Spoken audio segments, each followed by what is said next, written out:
ಇಲ್ಲಿ ನಾವು ಮೊನ್ನೆ ಮೀಟಿಂಗ್ ಮಾಡಬೇಕಾದ್ರೆ ನಮ್ಗೆ ಹೆಚ್ಚಿನ ಲಾಭ ತಂದುಕೊಟ್ಟಿರೋದು ನಿಮ್ಮ ಗುಣಮಟ್ಟದ ಹಾಲು. ಈ ಹಾಲಿಂದ ಬಂದಿರುವಂಥ ದುಡ್ಡನ್ನು ನಾವೇನು ತೀರ್ಮಾನ ತಗೊಂಡ್ವಿ ಅಂದರೆ, ಒಂದು ಸಲ ಯುಗಾದಿ ಇದು ದೀಪಾವಳಿ ಹಬ್ಬಕ್ಕೆ ಬೋನಸ್ಸು, ಈ ವರ್ಷದಿಂದ ಶ್ರೀರಾಮನವಮಿಗೆ ಬೋನಸ್ ಕೊಡಬೇಕು ಅಂತ. ಇಲ್ಲಿ ಸುಮಾರು ನಮ್ಮಲ್ಲಿ 8 ಲಕ್ಷ ಲಾಭ ಬಂದಿದೆ. ಹಂಗಾಗಿ ನಾವು ಮೊದಲು 40% ಕೊಡ್ತಾ ಇದ್ವಿ ಎಕ್ಸ್ಟ್ರಾ ಬೋನಸ್ಸು. ಆಮೇಲೆ ಈ ದೀಪಾವಳಿಗೆ ಕೊಡಬೇಕು ಅಂತ ಮೊದಲಿಂದ ನಾವು ಕೊಡ್ತಾ ಇದ್ವಿ. ಐ ಥಿಂಕ್ 14 ವರ್ಷದಿಂದ. ಈ ಸಲ ಶ್ರೀರಾಮನವಮಿನ ಸಂಕ್ರಾಂತಿ ಹಬ್ಬನ ಅಂತ ತೀರ್ಮಾನ ತಗೊಂಡು 2 ಬೋನಸ್ ಕೊಡಬೇಕು ಅಂತ. ಯಾಕಂದರೆ ನಮ್ಮ ಹತ್ರ ದುಡ್ಡು ಸುಮಾರು 20 ಲಕ್ಷ ಇದೆ. ಅದನ್ನು ನಾವು ಆ ದುಡ್ಡು ನೀವು ಕೊಟ್ಟಿರುವಂಥ ದುಡ್ಡೇ, ಅಂದರೆ ಲಾಭಾಂಶ ಬಂದಿರುವಂಥ ದುಡ್ಡು. ಅದರಲ್ಲಿ ಅನಾವಶ್ಯಕವಾಗಿ ಖರ್ಚು ಮಾಡದೆ ಇವಾಗ ನಾವೇನು ತೀರ್ಮಾನ ತಗೊಂಡಿದ್ದೀವಿ ಅಂದರೆ, ನಮ್ಮ ಊರಲ್ಲಿ ಹಾಲಾಗ್ತಾ ಇದೆ, ಯಾರೇ ಸಾಯಲಿ ಅವರಿಗೆ ಆವತ್ತು ಇಲ್ಲ ಮೊನ್ನೆ ದಿವಸನೇ 5,000 ರೂಪಾಯಿ ಕೊಡುವಂಥ ಪದ್ಧತಿಯನ್ನು ಮಾಡ್ಕೊಂಡಿದ್ದೀವಿ. ನಾವು ಸುಮಾರು ವರ್ಷದಿಂದ ಕೊಡ್ತಾ ಇದ್ದೀವಿ. ನಾವು 5,000 ರೂಪಾಯಿ ಯಾರೇ ಸಾಯಲಿ ಹಾಲಾಗ್ತಾ ಇದ್ದಾಗ ಅಂಥವ್ರಿಗೆ. ಈ ಸಲ ಸ್ವಲ್ಪ ಹೆಚ್ಚು ಕಮ್ಮಿ 1,000 ರೂಪಾಯಿ ನಾವು ಖರ್ಚು ಮಾಡಿದ್ವಿ. ಅದು ಖರ್ಚು ಅಂತಲ್ಲ, ನಮ್ಮ ಜವಾಬ್ದಾರಿ ಅದು. ಯಾಕಪ್ಪ ಅಂದರೆ ನಮ್ಮೂರಲ್ಲಿ ಹುಟ್ಟಿ ಹಾಲು ಹಾಕಿ ಹೆಚ್ಚು ಕಮ್ಮಿ ಆದಾಗ ನಮ್ದು ಅಳಿಲು ಸೇವೆ ಒಂದು 5,000 ರೂಪಾಯಿ ಇರಲಿ ಅಂತ ಅದನ್ನು ತೀರ್ಮಾನ ತಗೊಂಡು ಅವ್ರಿಗೆ ಕೊಡ್ತಾ ಇದ್ದೀವಿ. ಆಮೇಲೆ 10 ವರ್ಷ 5 ವರ್ಷ ಸಾವಿರ. ಈ ವರ್ಷ ಸ್ವಲ್ಪ ಜಾಸ್ತಿ, ಸುಮಾರು 8 ಜನ ನಮ್ಮನ್ನು ಬಿಟ್ಟು ಹೋಗಿದ್ದಾರೆ. ಅದಕ್ಕೆ ದುಃಖನೂ ಆಗುತ್ತೆ, ಒಂಥರ ಏನೋ ನಾವು ಸಹಾಯ ಮಾಡ್ದಂಗೆ ಆಗ್ತಾಯಿದೆ, ಅದು ಹಂಗಾಗಿದೆ. ಆಮೇಲೆ ಈ ಸಲ ಈ ಬೋನಸ್ ಕೊಟ್ಟು ಎಲ್ಲ ಆದಮೇಲೂ ನಮಗೆ 4,24,700 ರೂಪಾಯಿ ಬೋನಸ್ಸು ಈ ಸಲ ಕೊಡಬೇಕು. ನಾವು ಇವಾಗ ಈ ಬೋನಸ್ ಯಾವಾಗ ಕೊಡಬೇಕು ಅಂತ ನಾವು ತೀರ್ಮಾನ ತಗೋಬೇಕು. ಇವಾಗ ಅದು ದೀಪಾವಳಿದು ನೆಕ್ಸ್ಟ್ ಬೋನಸ್ಸು ನಾವು ನನ್ನ ಲೆಕ್ಕ ಪ್ರಕಾರ ಶ್ರೀರಾಮನವಮಿ ಅಂದ್ಕೊಂಡ್ವಿ. ಎಲ್ಲ ದೊಡ್ಡ ಹಬ್ಬ ಅಂತ ಅದು ವಿಚಾರಿಸ್ಕೊಂಡು ಇವಾಗ ತೀರ್ಮಾನ ತಗೋಬೇಡ.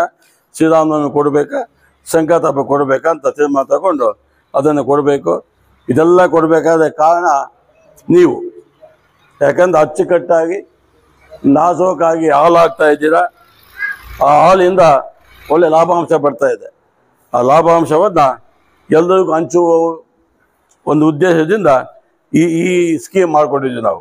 ನನ್ನ ಲೆಕ್ಕ ಪ್ರಕಾರ ಇದೇ. ನಾವು ಬೇರೆಲ್ಲೂ ನನಗೆ ಗೊತ್ತಿಲ್ಲ, ನಾವಂತೂ ಮಾಡ್ತಾಯಿದ್ದೀವಿ. ಸುಮಾರು ಒಂದು 4-5 ವರ್ಷದಿಂದ ಮಾಡ್ತಾಯಿದ್ವಿ. ಹೆಚ್ಚು ಕಮ್ಮಿ 5,000 ರೂಪಾಯಿದು. ಆಮೇಲೆ ಬೋನಸ್ಸು ಅಷ್ಟೇ. ಆಮೇಲೆ ಎಕ್ಸ್ಟ್ರಾಸು ಇವಾಗ ಲಾಭಾಂಶ ಕೊಡ್ತಾ ಇದ್ದೀವಿ. ನೆಕ್ಸ್ಟ್ 2 ಬೋನಸ್ ಕೊಡಬೇಕಂತ ತೀರ್ಮಾನ ತಗೊಂಡಿದ್ದೀವಿ. ಮೊನ್ನೆಯಿಂದ ತೀರ್ಮಾನ ತಗೊಂಡು ಅದನ್ನು ಮುಂದಿನ ದಿನದಲ್ಲಿ ನಿಮ್ಮ ಸಹಕಾರದಿಂದ ಅದನ್ನು ನಾವು ಅಚ್ಚುಕಟ್ಟಾಗಿ ಮಾಡಬೇಕಂತ ತೀರ್ಮಾನ ತಗೊಂಡಿದ್ದೀವಿ. ಹಾಗಾಗಿ ಮತ್ತೆ ಫೀಡೆಲ್ಲ ಕರೆಕ್ಟಾಗಿ ಬರ್ತಾ ಇದೆ ಇಲ್ವಾ? ಬರ್ತಾ ಇದೆ. ವಾಟ್ ಅಬೌಟ್ ಪೇಮೆಂಟ್ ಹೆಂಗಿದೆ? ಕರೆಕ್ಟಾಗಿದೆ. ಇನ್ನು GB ಮಾಡಬೇಕಾದ್ರೆ ಅದಕ್ಕೇನೆ ನಮ್ಮ ಮೂಲ ಉದ್ದೇಶ ಅಂದರೆ ಏನಾದರೂ ಡೈಲಿ ಹೆಚ್ಚು ಕಮ್ಮಿ ಆದರೆ ನೀವು ಕೇಳ್ಬೋದು. ಯಾಕಂದರೆ ಇಲ್ಲಿ ಸಂಪೂರ್ಣ ನಿಮಗೆ ಅಧಿಕಾರ ಇದೆ ಕೇಳೋಕ್ಕೆ. ಯಾವುದು ಏನಾದರೂ ಹೆಚ್ಚು ಕಮ್ಮಿ ಆದರೆ ಕೇಳಬೇಕು ಅಂತ ನೀವು ಕೇಳಬೇಕು ಅಂತ. ಮೊನ್ನೆ ನಮ್ಮ ಹುಡುಗರು ಬಂದು ఆవుది స్టాండ్ ఏమవుతుందంటే అది మనకి ప్రైవేట్లో సిక్తుందంట, మనకి 50 ఇస్తారు. మన విస్తరణ అధికారి శ్రీనివాస్ వచ్చిండారు. వాళ్ళ సహకారం కూడా మనకు మొదలు ఇంకానే ఉంది. అని ఇంకా దీనికి మొదలు ఇంకా మూలకర్త అయిన రామచంద్ర గౌడ్లు మామ అంటే బాగుంటుందేమో కదా. సో వాళ్ళు కూడా ఎట్లా అంటే వాళ్ళు వేయండి పాయని మొదలు నీట్గా వేసుకొని పోయినారు. దాన్ని గట్టిబద్ధం చేస్తూ ఉండేవాళ్ళు మీరు. మీ పాలని ఇంకా మీ క్వాలిటీని ఇంకా మీ పెద్ద మనుషులు ఇంకా ఈ మట్టానికి వచ్చింది. ఇట్లనే పోదాము. ఏమే లాభం వస్తే కూడా నువ్వు మీటింగ్లో పెట్టి కూర్చొని మాట్లాడుకొని ఎంత లాభం ఎక్స్ట్రా వస్తే ఇబ్బంది చెప్తాడు మీకు. జీబీఎంలో ఎంత లాభం వస్తే అంత లాభం మీకే పంచుతూ ఉంటాం. అప్పుడు ఏమైతే ఇప్పుడు చూడ మనకి బిల్లు ఇవ్వాల్సి డేట్ అక్కర్లే. పండుగ వచ్చానుకో రేపు పండుగ బిల్లు ఇస్తూ ఉంటాం. ఏమిటంటే ఆ దుడ్డు ఉంటుంది దాన్ని ఇంకా ఇట్లా కాపాడుకొని పోదాము. ఇదే క్వాలిటీ ఇదే మీ డైరీ అనుకొని దీన్ని ముందు చూసుకోకపోతే మనము బాగుంటాము, మన డైరీ బాగుంటుంది. అందుకే ఇంకేమన్నా ఉంటే కూడా నెక్స్ట్ కూర్చొని మాట్లాడదాం.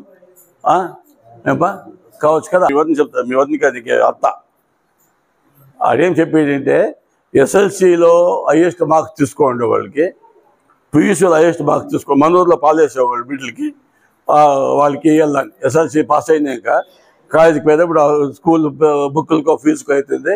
సో దానికోసం దాన్ని ఒక దీంట్లో చేస్తూ ఉన్నాము, ఇప్పుడు జీబీఎంలో పాస్ చేస్తూ ఉన్నాము. అందుకే హైయెస్ట్ మార్క్స్ తీసుకుంటే పీయూసీలో ఎట్లాంటి సెకండరీ పీయూసీ తీసుకుంటే ఏం రాజైనా కాలేజీకి పోసితే వాటి కొన్ని ఫీజుకి పనికి వస్తుంది. అది 5,000 తీర్మానం తీసుకోవాలి, మీటింగ్లో పెట్టి తీర్మానం తీసుకొని వాళ్ళకి వెళ్ళని చెప్పేసి తీర్మానం తీసుకుంటా ఉన్నాము. దాన్ని ఇంకా మన చిన్నవాళ్ళు చెప్పండి మీటింగ్ కానీ వాళ్ళకి ఇటు పిలిచిస్తాం మా పది మనం. అది గౌరవం సిక్తుంది వాళ్ళకి, మన చిన్నవాళ్ళకి. ఏంటంటే అందరూ చదువుతుంది నష్టమేంలే, అందుకే ఇస్తాం. దాన్ని ఇంకా మన బిడ్డలకి ఇబ్బంది ఇంకా చెప్పండి. హైయెస్ట్ మార్క్స్ తీసుకోండి ఎస్ఎల్సీ వాళ్ళకి, హైయెస్ట్ మార్క్స్ తీసుకోండి సెకండరీ పీయూసీ వాళ్ళకి. దీంట్లో లెక్కేసి ఎంత ఇవ్వాలి దాన్ని బట్టి దాన్ని ఇచ్చేకి వ్యవస్థ చేసుకుందాం.